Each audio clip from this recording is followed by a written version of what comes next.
Now, with this question here, this is actually something that's pretty popular.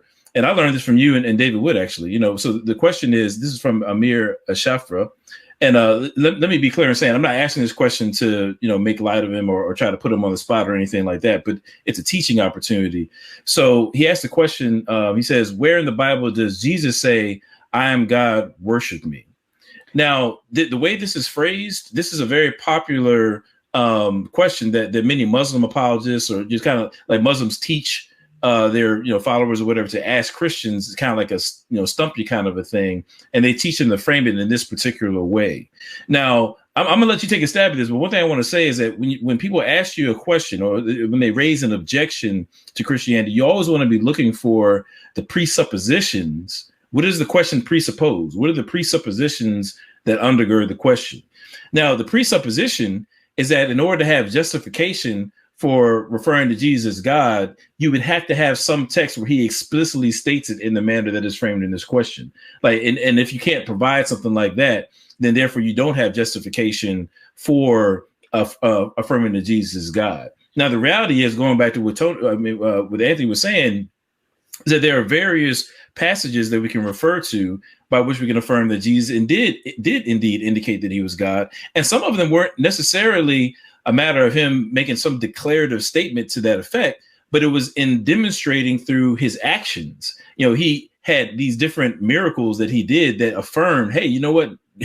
He's pointing to the fact of his divinity. When it talks about like the water was stopped and so forth, the storm, was stopped and said, well, what manner of man is this who can cause the seas to pause and all this kind of stuff? As a matter of fact, I remember you were here last time. I think it was the book of Mark, where you walk through the various different miracles and actions of Jesus that a first century Jew, particularly knowing, what was revealed in the Old Testament, we're looking at like, oh man, these are red flags of divinity here. So again, Jesus, in terms of his earthly ministry, didn't declare anything about himself in terms of some sort of proclamation. He proclaimed himself through his actions, particularly the nature of the miracles that he did, which indicated his divinity. And then he also made references to, the Old Testament scriptures in terms of him being the Son of Man and so forth, that were also indicative of him being divine in the same sense that the Father is. So, but I want to throw this to you, Anthony. I'm sure you've run into this a lot. So like when you do, how do you come back at that? Yeah. So first of all, just to give this a label, we like to call this the exact words criteria. Mm-hmm. Right. Unless God says it in exactly the way I tell him he has to say it, then he can't be, whatever he does tell us he is. And right. That's just fallacious, right? Once you break it down, what they're saying, that should surely expose it for what it really is. I mean, the very idea that we can tell God how he has to say something to us right. ought to strike us as indicating a fundamental problem in our approach to God. Right. We don't tell God how he has to say something. Rather, we look at what he does say and draw out the necessary implications and inferences. Otherwise, what we're doing is we're saying we're God, right? And only if he satisfies what we have on our own authority laid down for him, only when he jumps through our hoops will we then acknowledge him as God. And it reminds me of the philosopher Ludwig Wittgenstein, who, he has this philosophy in his Tractatus Logico Philosophicus. He lays out this whole complicated, convoluted theory of language, where he says that basically all language is bogus and needs to be completely reworked. And then at the end of the treatise, he says, if you've understood me by this point, you realize, that you have to use my words like a ladder until you have climbed up beyond them and then kick away the ladder, right? So in other words, once you climb up this ladder, you then turn around and say this ladder is worthless. It doesn't even function like a ladder, right? It can't get me. You basically, right.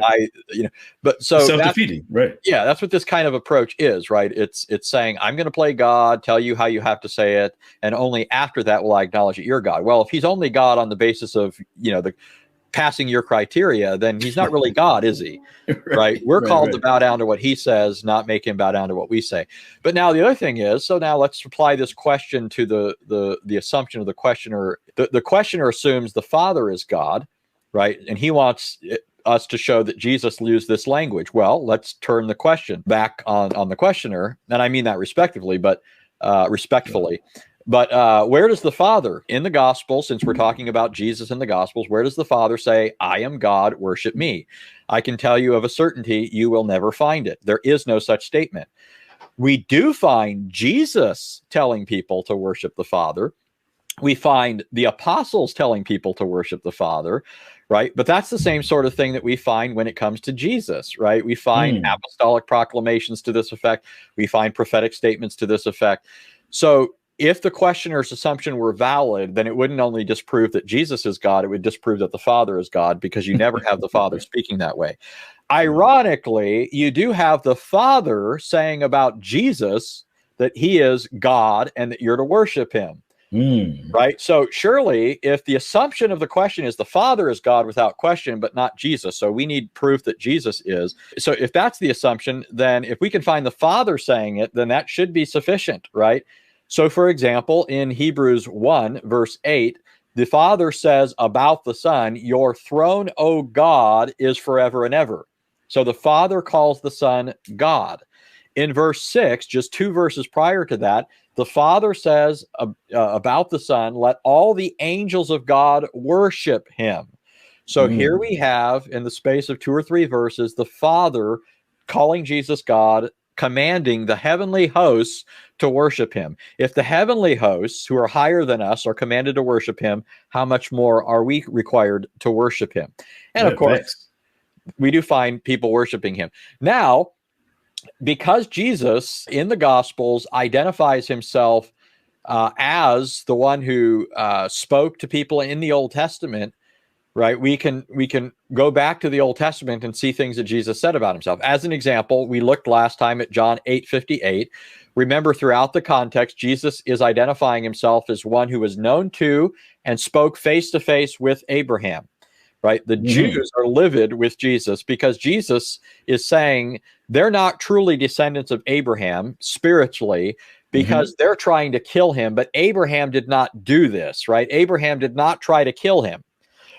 Then Jesus, says several other things, which eventually leads the Jews to say, you're not yet 50 years old and you have seen Abraham. So they understand what he's saying. They know exactly what it meant, right? Yeah, and then Jesus said, I tell you the truth, before Abraham became, I am. He also said, Abraham rejoiced to see my day. He saw it and was glad. So there was a day that Abraham looked forward to seeing Christ. He saw it. Jesus says it in the past tense. Someday in the past when Abraham saw Jesus and rejoiced in seeing him.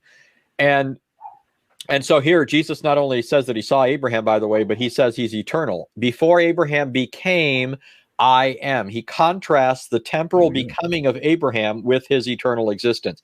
So he identifies himself as the eternal one, the one who appeared to Abraham. When we look back to the life of Abraham and ask, when was it that Abraham saw the eternal one, the I am? And remember, the name I am is essentially where we get the name Jehovah from, or the phrase I am is where we get the name Jehovah. It's a noun form of that expression. And, we see God appearing to Abraham numerous times, especially in Genesis 18, right? So, yeah, that's right.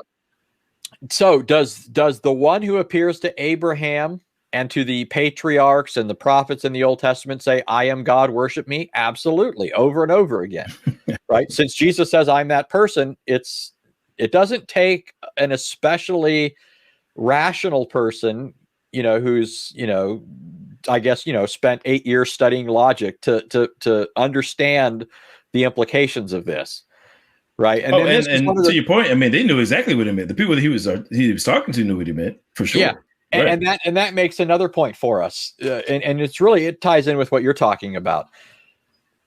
We have to remember God's what I refer to as the divine pedagogy, right? You know what a pedagogue is in the ancient world. A parent or parents would entrust their children to the care of a pedagogue. That was like a schoolmaster who would train their child, teach them subjects, teach them how to read, teach them other things. And so the pedagogue was somebody who was leading the child to maturity in his thinking, in his education, and that sort of thing. Well, Paul says that the Old Testament was a pedagogue. It was a schoolmaster to lead us to Christ. So God is doing all these things to prepare us for the coming of Jesus. And so when Jesus comes, Jesus tells us that we have to understand what he's saying and doing in light of all that had been said in the past. That wasn't said for no reason, right? It was said for a purpose, so that people would understand what Jesus was saying. So Jesus in John 5 says, you search the scriptures thinking that in them you have eternal life, but these scriptures testify about me, right? Yeah, Jesus also said, that you claim to believe in Moses, but Moses spoke about me. Jesus in Luke 24 led the apostles on the road to Emmaus through the Old Testament, the law, the Psalms, and the prophets, and showed them in the scriptures what they were saying concerning himself. And so once we realize that, and then look at the Old Testament and see what God was saying and doing, and then looking at Jesus, we see Jesus saying and doing exactly what God said and did in the Old Testament. And here's the misstep that a lot of people make. They look at the Old Testament and they see how Jesus is what's known as the antitype of the Old Testament prophets. So the prophets are types, right? Shadows or pictures of the coming Messiah. Jesus is the antitype, the fulfillment of those types. What they don't also see is how Jesus is also the equivalent in the New Testament of the Lord in the Old Testament. Right. So here's what I mean. So as an example, in the Old Testament at the Exodus, Moses was certainly involved, right? Moses was leading the people. Moses raised his staff. The waters parted. So there is something that Moses is doing. But at the same time, we know that over all of this, God is acting. God is the one who caused the wind to drive back the waters. God is the one who caused the waters to stand up in a heap and Israel to cross over on dry ground. God is the one, in the specific language the Old Testament uses in various Psalms. Psalm 104, 106, 107 says God rebuked the waters of the Red Sea and they parted, right? That's the same thing that Jesus comes and does in the New Testament. He's not just being portrayed as a Moses-like figure. He's also said to do the distinctive acts that God did in those events. Jesus rebuked the winds and the waves, and they were still. Jesus is the one who not only does what prophets do in the Old Testament, he also does, over and above what the prophets do, what God distinctively did in those acts. And so these are some of the ways that Jesus presents himself as God. But he also makes explicit statements, right?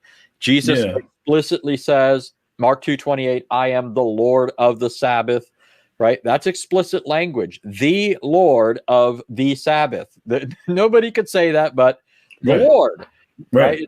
God isn't the only word that designates deity. The Lord designates deity. Absolutely. And the Lord of the Sabbath is the Lord, right? He's Jehovah. Absolutely.